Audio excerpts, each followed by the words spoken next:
Bollywood star నటుడు real hero Sonu Sood corona కష్టకాలంలో తన పెద్ద మనసు చాటుకున్న విషయం తెలిసిందే. ఎంతో మందికి తన వంతు సాయం చేసే రియల్ హీరోగా పేరు తెచ్చుకున్నారు. ఆ సమయంలో నెటిజన్లు సైతం సోనూ సూద్ రాజకీయాల్లోకి ఎంట్రీ ఇస్తారన్న ప్రచారం కూడా జరిగింది.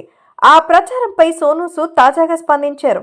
మూవీ ప్రమోషన్లో భాగంగా ఒక ఇంటర్వ్యూలో పాల్గొన్న సోనూ సూద్ మాట్లాడుతూ, కోవిడ్ సమయంలో ప్రజలకి సాయం చేసినందుకు గాను తనకి సీఎం, డిప్యూటీ సీఎం, రాజ్యసభ సభ్యుడు అయ్యే అవకాశాలు వచ్చాయని తెలిపారు. అయితే ఆ అభ్యర్థనను తాను సున్నితంగా తిరస్కరించినట్టు చెప్పుకొచ్చారు.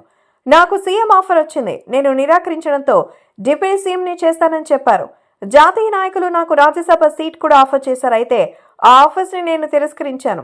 స్వేచ్ఛని కోల్పోవడం నాకు ఇష్టం లేదు, అందుకే రాజకీయాలకు దూరంగా ఉండాలని అనుకుంటున్నానని ఈ రియల్ హీరో తెలిపారు. ప్రజలు 2 కారణాల వల్ల రాజకీయాల్లోకి వస్తారని సోనూ సూద్ అభిప్రాయం వ్యక్తం చేశారు.